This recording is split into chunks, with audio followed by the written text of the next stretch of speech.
خياطات يخدموا خدمه بزاف نقيه، يعني خدمه تشرف، بصح ما عندهم حتى زبون. وكاين اللي خدمتها عاديه بصح ديما مشغوله. الفرق ماشي في الخياطه، الفرق في العقليه. عليكم خياتي العزاز، اليوم جبت لكم السلسله لاكبر دوره تسويق، المعلومات اللي ما راح تمدهم لكم حتى وحده. يعني بعد هذه الدورة راح ندير لكم درس مور درس. منين تخلص هذه الدورة صدقيني حبيبتي راح تكون عندك مبيعات بالملايين. تبعي برك لا فيديو تاعي حبيبتي، ما تنسيش تشتركي معايا في القناة، تفعلي زر الجرس باش يلاحقك كامل الجديد تاعي. الدرس الاول اللي نبداو فيه تعلموا عقلية صاحبة مشروع ناجحة، يعني كيفاش تكون العقلية تاع صاحبة المشروع الناجحة، وكيفاش راح تكون تاع الإنسانة اللي ما عندها حتى مبيعات، وإنسانة يعني كما نقولوا فاشلة. هذا هو بالعامية تاعنا.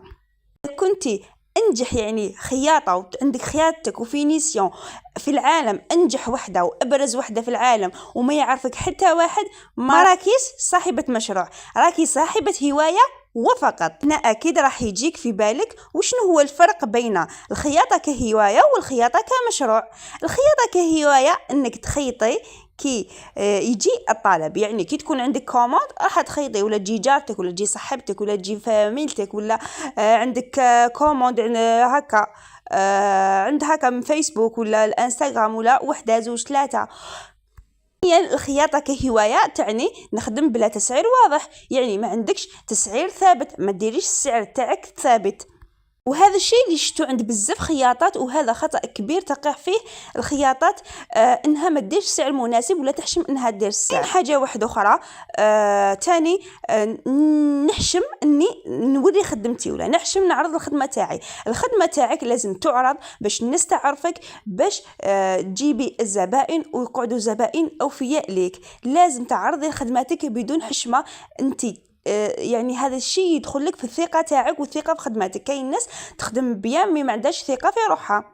بزاف خياطات ثاني يخدموا بعباره يجيب ربي. كيفاش حبيبتي انت ما تعرضيش خدماتك وما تسميهاش قعدي يجيب ربي؟ هذه واش معناتها؟ انه الخياطه تكون كهوايه. حبيتي تعرفي كيفاش تكون الخياطه كمشروع؟ ديري رجع لا فيديو ما تنسيش. الخياطه كمشروع عندك لازم يكون عندك وقت العمل ثابت، يعني تخدمي عادي من 8 ل 4، ماشي تخدمي في الليل، تخدمي في الفجر، تخدمي لا حبيبتي، دي الوقت تاعك اللي يساعدك. اكيد الا كان يساعدك في الفجر وتنوضي مور الفجر تبداي تخدمي كما انا كنت كيف في بداياتي كنت نخدم على الفجر، يعني عادي لازم بصح يكون عندك وقت ثابت. من الاحسن يكون من 8 ل 4 كاي عامل، يعني ما تزيدي ما تنقصي.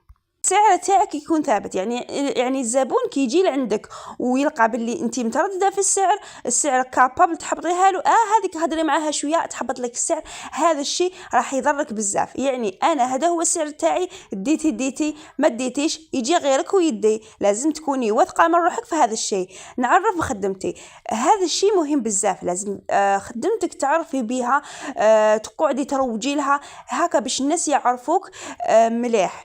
عندك نخطط ونتعلم التسويق، هذه أهم حاجة. لازم تتعلم التسويق، طريقة كيفاش تسوقي، طريقة كيفاش تروجي، كيفاش تتعاملي مع الزبون. اسمعيني مليح في هذه العبارة، الموهبة بلا تسويق تموت بالصمت. يعني التسويق ثم التسويق ثم التسويق. على هذه كان هذا أول فيديو درته لكم في القناة، كيفية التسويق. نقطة ثانية اللي نروح ليها وهي نقطة مهمة، عقلية الضحية vs عقلية صاحبة مشروع. يعني كاين إنسانة تكون عندها عقلية الضحية، وكاين إنسانة تكون عندها عقلية صاحبة مشروع، وهذه هي الإنسانة الناجحة. نفوتوا في أول حاجة عقلية الضحية. الناس اللي ما راهيش تشري، يعني ما كاش خدمه الناس ما تشري، على بالكم طاح السوق. هذا هو الكوميرس، ما كاش الناس راهي حابسه جامي. هذه الناس دائما تشري ودائما تلبس ودائما تقعد تلبس. صح كاين اوقات كيما العيد لرمضان يزيد فيهم بكثير وقت الشراء، بصح الناس جامي تحبس ما تشريش، يعني الناس كل يوم راهي تشري. الحاجة الثانية السوق واقف، السوق راهو هكا كامل، وين تروحي ما كاش، قاع الحوانت ما مشي يخدموا. هذه أكبر غلطة تطيح فيها صاحبة المشروع. وكاين حاجة تقول لك باللي السلعة راهي في السوق حابطة حبيبتي ما تتبعيش السوق، باسكو السوق يخدم بالجمله، والحاجه اللي تخيطيها نتيا ماشي كيما الحاجه اللي تنباع في السوق.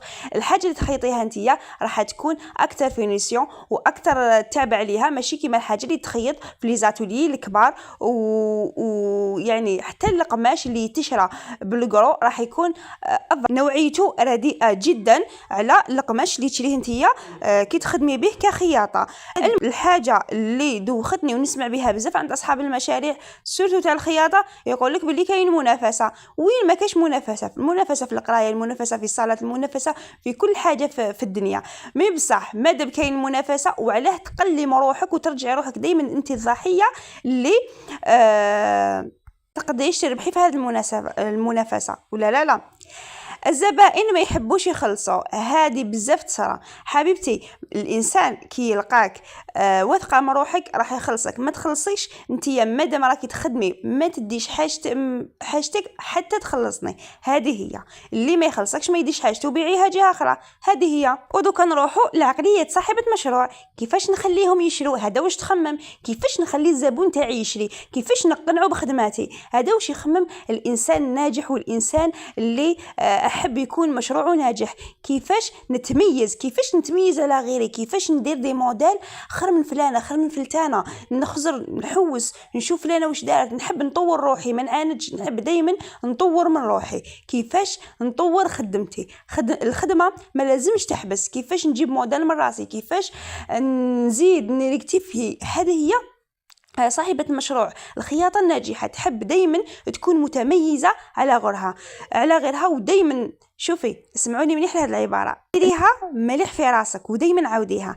الناجحة تسقسي كيفاش، الفاشلة تسقسي علاش.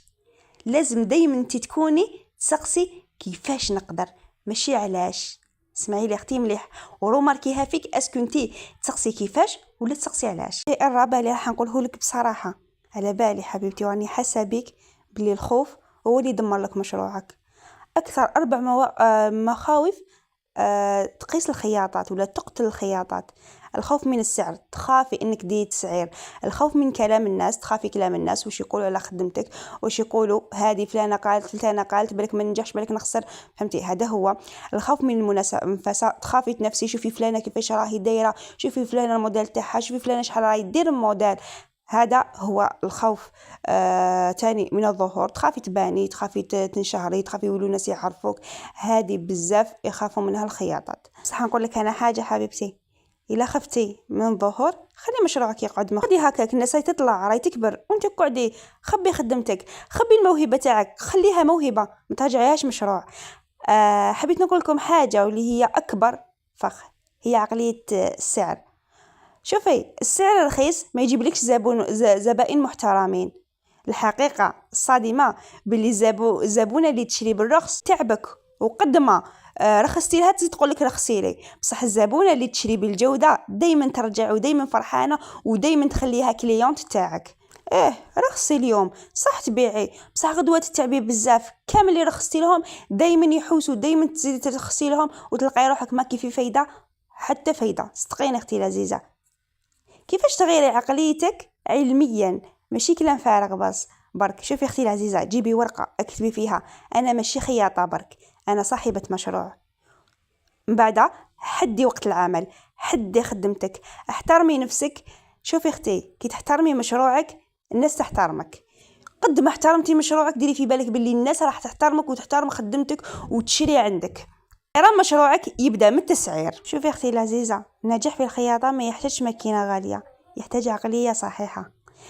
شوفي في اخر الفيديو حبيبتي واش حنقول لكم، لو كان حبيتي تنجحي بدلي طريقه تفكيرك قبل ما تبدلي الماكينه تاعك. في الدرس الجاي ان شاء الله نعلمكم كيفاش تحددي الزبونه في اللي تشري منك بلا صداع الراس، يعني زبونه اللي تكون ما فيهاش مشاكل وتشري عندك. شوفوا الفيديو الجاي بزاف بزاف بزاف مهم ليكم، درس ثاني سنوه حاليا. غير نقول لكم دوكا الى اللقاء.